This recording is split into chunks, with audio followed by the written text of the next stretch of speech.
through the papers. This is how your front pages are shaping up. The Mail leading on the triple crisis facing the Prime Minister with the combination of strikes, the NHS backlog and the small boats dilemma threatening his government. The Mirror looks specifically at the NHS, with staff describing waiting times this winter as the worst on record. It's bad news for the government on the front page of The Eye, which reveals that the public blame Tory mismanagement for the hospital's crisis. The Guardian leads on the fury at ministers' plans for a real terms pay cut for NHS workers. The Telegraph covers Rishi Sunak's decision to shelve Liz Truss's childcare reforms.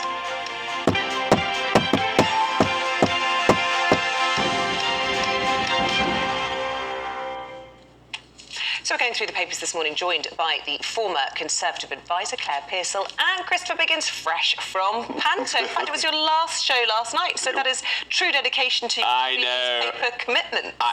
Unbelievable, isn't it, really? Unbelievable. I can't believe it. For that. Yeah. Indefatigable. I can't even Yeah, very good. Very good. Right, Claire, should we start with you? Lots of focus, inevitably, on the NHS and the disaster that is unfolding, worse than ever, according to many of those who are in the know. The Daily Mail focusing on this worrying rise in so-called DIY medicine. What's the story? Well, this is 1 in 6 adults who fail to get a face-to-face appointment become their own doctor. I think we've always seen that since the advent of the internet and so much information. You can research what could be wrong with you. Now, that has its pros and cons, but I think this is quite worrying now that a poll of more than 2,000 adults revealed that more than a quarter had tried and failed to see their doctor. So they are now turning to their own ways of coping with it. My boss is a big fan of this, and we have this little term in our office called safety pin surgery, which is pretty appalling and is exactly how it sounds. But if you cannot get an appointment, you need to deal with something. You are going to Google the symptoms and try and do it yourself. Lance the boil yourself. Absolutely safety pin surgery. I don't recommend it to anybody. Just put that one out there. But it is a really worrying trend that you can also get things so very, very wrong. If you have a headache, you could Google the symptoms. You could come up with something an awful lot worse, rather than just the fact of your eyes. Have any of us ever done it? I've definitely done it. I mean, I've probably double-checked with a doctor friend to make sure my diagnosis is correct. I've had an annoying friend, but... Yeah. I suspect many people who Google what might be wrong with them might not admit, especially not on television, what exactly That's a yes from Arron. they were Googling for. Well, I think we all do it. And now, because the internet is so brilliant, I mean, it can tell you everything. I mean, I just the last few days got this sty, and so we were looking into that, and I know... Well, Dr. Webster can tell you that is a symptom of being exhausted. Yeah, I know. Well, absolutely, you're right, it is. But, I mean, do you remember there was a golden eye ointment, which you can't get anymore? Oh.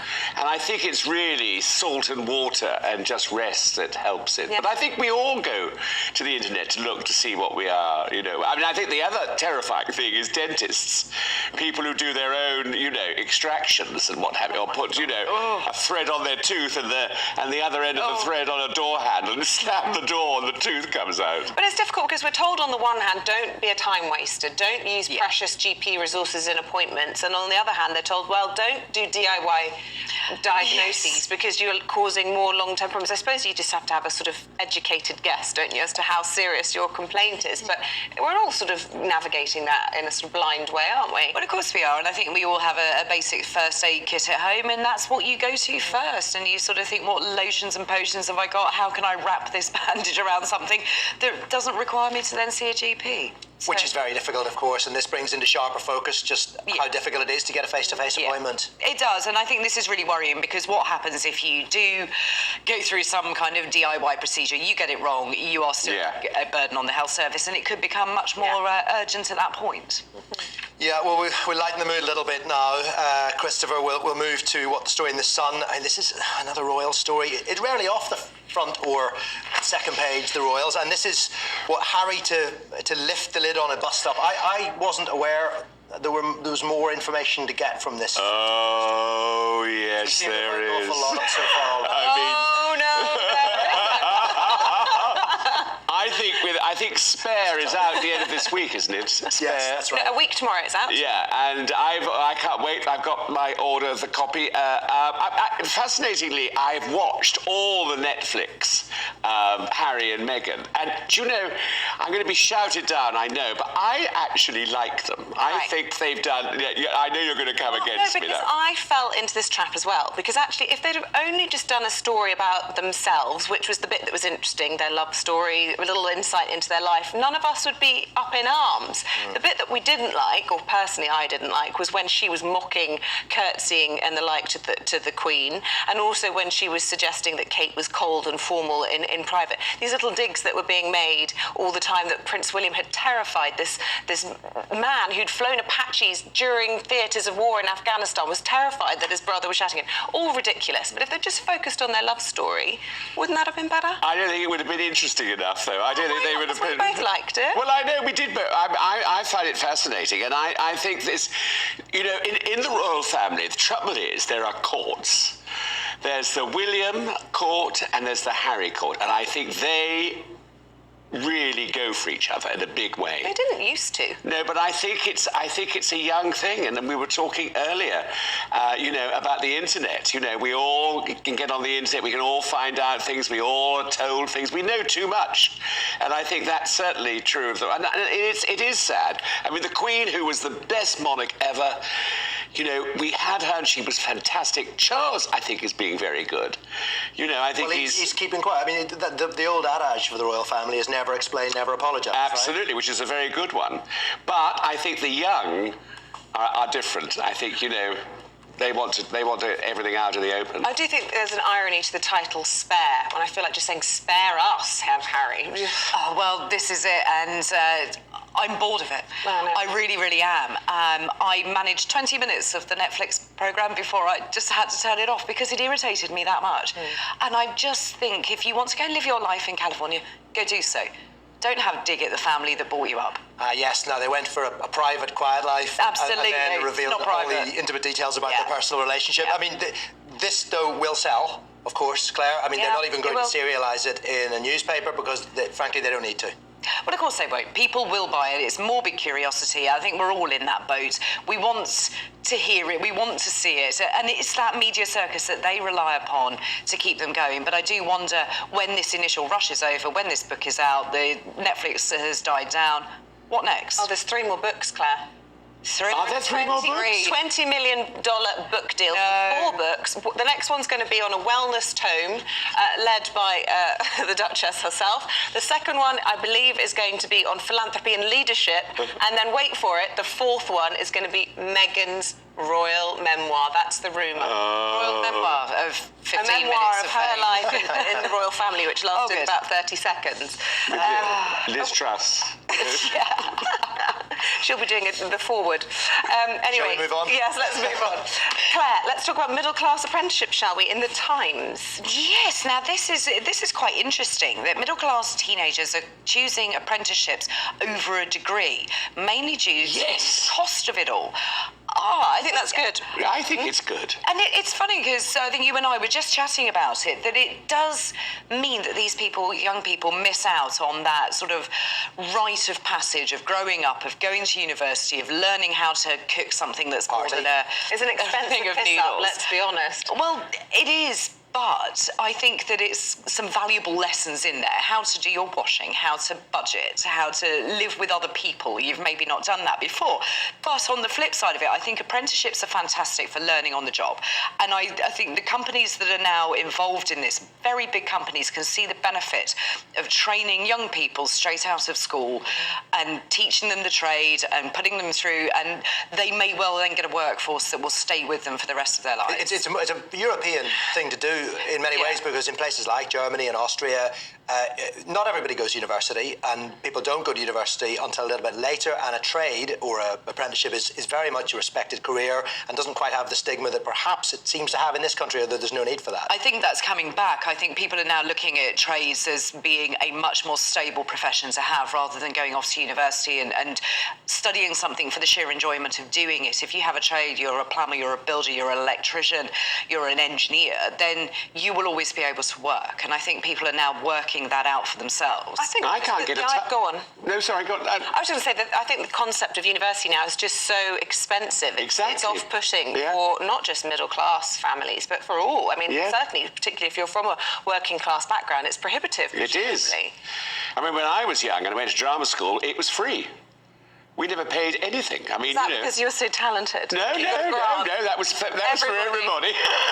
But I do think, I can't get a tailor at the moment. And I think we do need to encourage the young, and it's so lucrative. Plumbing and electricity and all that sort of rubbish. Mm-hmm. But absolutely, it's good that people are doing it. Well, and then you need somebody. We do. It's hard to get hold of people sometimes. It is very hard to get hold. We'll move on. Christopher, TV, Telegraph, Happy Valley. TV doesn't get much better than this, I understand, but I've never seen it. It's at the beginning. What's it about? Well, it's a fantastic series. Sarah Lancashire plays this unbelievable policewoman, and she is, I think, sort of our really great TV actress. And this is the third series now, which has come out. And what I like is the Telegraph, yes, they have said, hand out the BAFTAs now. This series simply cannot be faulted. And I was travelling back from Darlington, as you know, yesterday, so I missed it. But I have recorded it, and I can't wait. As soon as I finish here this afternoon, I'm going home to watch it. I mean, it is one, and also James Norton is in it playing the villain, and apparently he is unbelievably creepy and vile and horrible, and I just think it's a great series, beautifully written, beautifully acted, and that's what we need. We were talking, weren't we, earlier in the break about the fact that Christmas was so bad television-wise. Everything was repeated. There was nothing new. Well, there's a couple of Christmas specials. They came back a little bit this year. There was like The Detectorists, which is a slightly small, unique show on BBC. Oh, I don't know that. What's very sort of warm and comfortable. It's Mackenzie Crook who acts in it. And wrote it and helped to produce it. Yeah. And the other actor, Toby Jones, that's the man, one of our best actors. Yes, he's very good indeed. It's about metal detecting. I know that's not. Yeah. That probably doesn't. You're really setting me alight. A documentary, is it? No, it's not. It's a drama. It's beautifully done. It's brilliantly filmed. Yeah. And it will warm. It's uplifting. It'll warm your heart. Oh, good. Well, that's good. But I mean, this is. I think what they say, hand out the BAFTAs now, is true, because there are the dramas like this, and if you haven't ever seen it, watch this new series. It's on the list. Okay, Warren, a good tip there. You were talking about creepy and vile. That leads me perfectly on to Andrew Tate, this influencer that's been arrested in Romania, Claire. Yeah. The Eye talking about it, and lots of reports this morning about how he's fueling misogyny in schools as well. I think that's a really worrying thing. I don't know about anybody else, but I learned about Andrew Tate from my teenage son. I'd never come across him before. Bypassed me entirely. But unfortunately, these influencers are out there. They're on social media. I think he's particularly banned from TikTok at the moment, but is out there on YouTube. And it's this kind of alpha male, rich, extravagant living that is being shown off to, and it has a real impact on young boys. They want to be like that, and teachers have picked up that children's phraseology in schools now, what colour is your Bugatti, is linked entirely to people like Andrew Tate. Now, his behaviour, he has been arrested, so I think we need to sort of put that to one side. But it's quite frightening how much influence somebody like this can have. And the poison sort of toxic masculinity that goes with it is coming into our homes, and we really do need to get a handle on this. Now, it's not all down to social media companies. I think us as parents just need to be a lot smarter as to what's out there.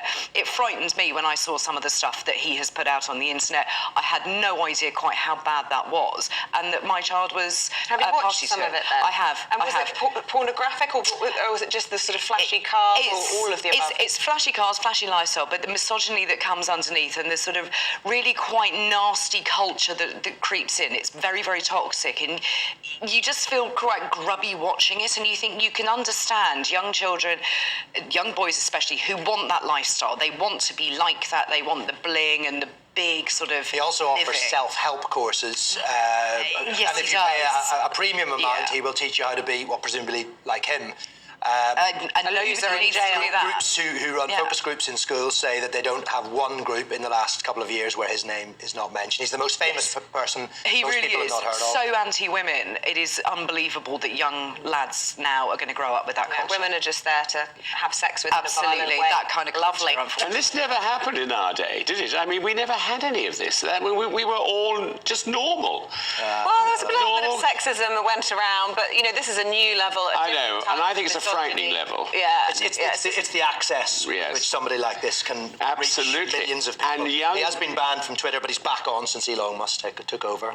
Yeah, well, I think it's really bad and frightening that young boys and girls can be influenced. What's it doing to their young minds? Christopher Biggins, Claire Pearce, we have to leave it there. Thank you very much. I have more from them just after 8:30.